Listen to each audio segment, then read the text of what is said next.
Hello po guys. Good day to us all po. God bless us all po ulit.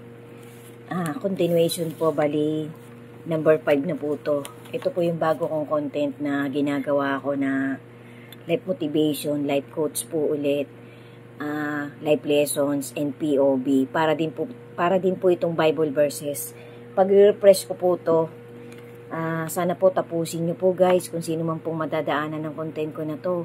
Pagtyagaan nyo pong tapusin kasi dagdag added po ito para sa ating lahat. Pag-review po natin, pag-refresh ng mga importanteng details ng paparating na mga iba-ibang event ng humanity nitong last generation natin.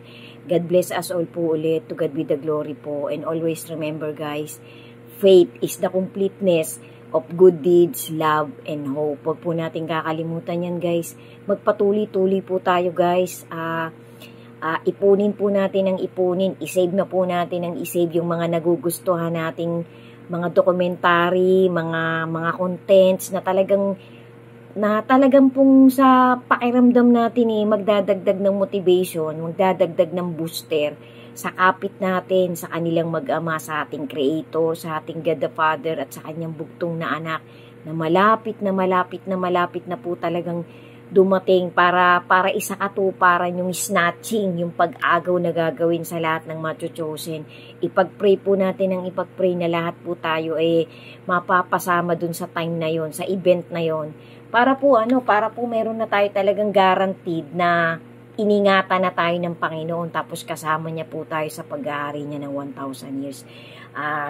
Just to remind all of us po ulit, kung sino pa po talagang hindi pa nakakapanood ng crystal clear kung ginawang life motivation content na Bible verses po. Nandyan po yan sa profile ko. Pasadahan nyo na lang po. In-upload ko po yung content ko na yun. 1 to 7 po yun or 1 to 6 na crystal clear life motivation Bible verses. Yung isa po nasa pin. Nakalagay po dyan sa profile ko. Pasyalan po ninyo. Makakatulong po yan guys. Ang tanging goal ko lang po ay makapagtawid ng maliit na life lesson and motivation sa bawat isang makakakita at makakapanood at makakapagtapos ng bawat content kung ganito na nagkakasunod-sunod. So guys, ano po ulit, konting added lang po ulit. Ito po, parang refresh lang po ulit. 5 signs that our Lord Jesus, the begotten Son, is coming back sooner. Number 1 po, the gospel being preached to all nations. Jesus said in Matthew 24, and this gospel of the kingdom will be preached in the whole world as a testimony to all nations, and then the end will come.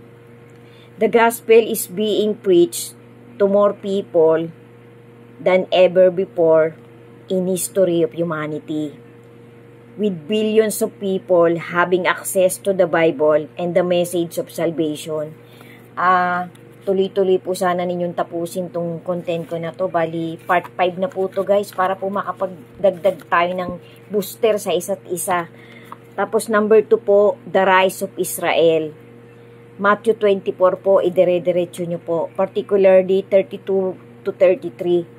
Jesus said, Matthew 24 po, verse 32 to 33. And then tapusin nyo po mula Matthew 24, verse 1, dire-diretso.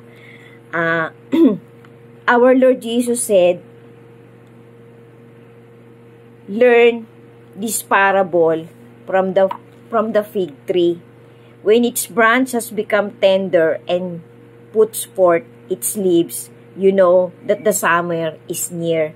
So also, when you see all these things, you know that He is near at the very gates. The fig tree is a symbol of Israel and its rebirth, since in 1948 was a significant sign of the end times. Israel has continued to thrive and become a major player in the world, fulfilling many prophecies in the Bible. Number 3, the increase of lawlessness in Matthew 24, particularly verse 12. Jesus said, and because lawlessness will abound, the love of many will grow cold. We are living in the time when lawlessness is rampant.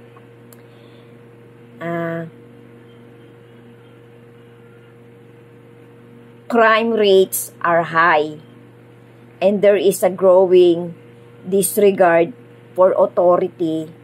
This is a sign that the end times are approaching.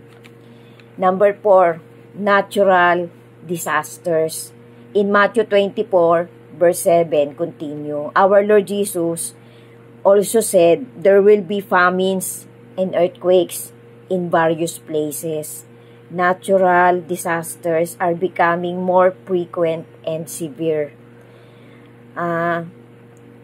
This is a sign that the earth is groaning under the weight of sin and is awaiting its redemption.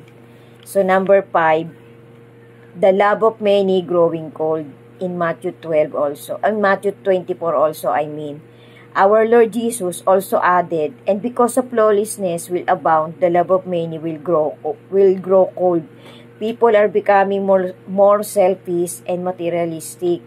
They are less concerned with others and more concerned with themselves. This is a sign that the end times are approaching very, very fast.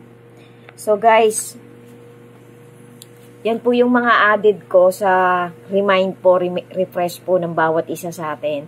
Talagang yung pong mga nangyayaring to, talagang dilat na reality po to para sa ating lahat. Magpakaaligaga po tayo guys. Huwag po tayo masyadong magpakalibang sa mga walang kabuluhang bagay. Pahalagahan po natin yung spirit natin na pinaiingatan sa atin ng ating Creator at ng kanyang bugtong na anak. Lagi po tayong maging aware sa mga apostasy, sa mga deception, sa mga materialism na pinalalaganap ng Diyos ng sanlibutan na to, which is yun nga po si Satan. Magpakaingat po tayo guys, kapitan po natin ng mahigpit na mahigpit ang mga salita ng ating Creator, ang mga pangako niya na talagang magkakatotoo. Pangarapin po natin ang pangarapin guys na mapasama na tayo talaga sa unang rapture na gagawin ng kanyang bugtong na anak. To God be the glory po. God bless us all po. Thank you po for watching. Sundan nyo pa po. May konting dagdag pa po. Mga 2 o 3 pa pong part ito. Sana po mapagtyagaan nyo pong tapusin mula part 1. Kasi ano po to, dagdag booster po ito. Kaya ako po ginagawa tong mga content na to. Actually ito po nasabi ko na dun sa mga previews ko a month ago, 2 months ago, 3 months ago.